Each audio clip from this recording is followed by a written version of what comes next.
கிறிஸ்துவுக்குள் பிரியமான கடவுளுடைய பிள்ளைகளே, உங்கள் யாவருக்கும் காணொலியில் கர்த்தரை காண்போம் ஐக்கியத்தின் சார்பாக தோத்திரத்தை உங்கள் அனைவருக்கும் தெரிவித்துக் கொள்கிறேன்.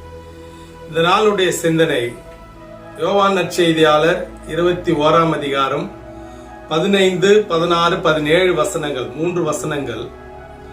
அவர்கள் போஜனம் பண்ணின பின்பு இயேசு சீமோன் பேதுருவை நோக்கி, யோனாவின் குமாரனாகிய சீமோனே, இவர்களிலும் அதிகமாய் நீ என்னிடத்தில் அன்பாய் இருக்கிறாயா என்றார்.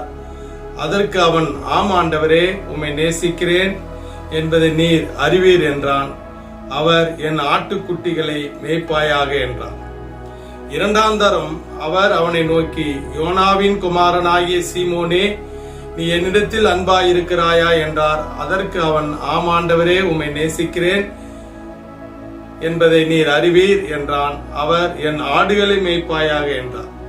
மூன்றாம் தரம் அவர் அவனை நோக்கி, யோனாவின் குமாரனாகிய சீமோனே, நீ என்னை நேசிக்கிறாயா என்றார். என்னை நேசிக்கிறாயா என்று அவர் மூன்றாம் தரம் தன்னை கேட்டபடினாலே பேதுரு துக்கப்பட்டு, ஆண்டவரே, நீ எல்லாவற்றையும் அறிந்திருக்கிறீர், நான் உம்மை நேசிக்கிறேன் என்பதையும் நீர் அறிவீர் என்றான். இயேசு, என் ஆடுகளை மேய்ப்பாயாக என்றார். இந்த இடத்திலே சீமோன் பேதுருவை இயேசுவானவர் 3 முறை, யோனாவின் குமாரனாகிய சீமோனே, நீ என்னை நேசிக்கிறாயா, நீ என்னை நேசிக்கிறாயா, நீ என்னை நேசிக்கிறாயா என்று 3 முறை கேட்கிறார். இதை இயேசுவானவர் எதை மையப்படுத்தி பேதுருவை ஆய்வு செய்கிறார் என்றால், சிலுவையில் அறையப்படுவதற்கு முன்பாக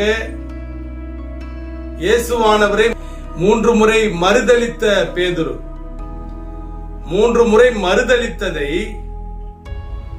இங்கு மறுபடியுமாக 3 முறை என்னை நேசிக்கிறாயா என்ற ஒரு உணர்வை அங்கு உணர்த்துகிறார். அந்த 3வது முறை கேட்கின்ற போதுதான் பேதுரு துக்கப்பட்டு, ஆண்டவரே, இது எல்லாம் உமக்கு தெரியும் ஆண்டவரே, ஏன் என்னை வதைக்கிறீர் என்ற ஒரு ஆதங்கத்தை பேதுரு வெளிப்படுத்துகிறார்.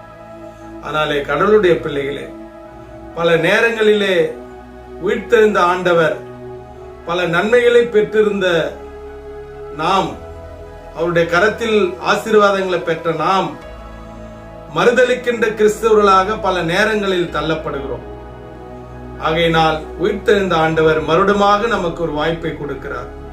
நீங்கள் என்னை நேசிக்கிறீர்களா, நீங்கள் என்னை நேசிக்கிறீர்களா என்று உங்களையும் என்னையும் பார்த்து உயிர்த்தெழுந்த ஆண்டவர் இந்த கேள்வியை முன்வைக்கிறார்.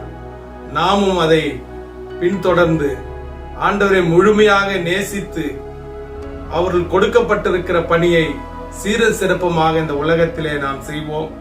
அதுதான் கடவுள் விரும்புகிறார். நீ விசுவாசித்தால் தேவனுடைய மகிமை காண்பீர்கள். ஆமென்.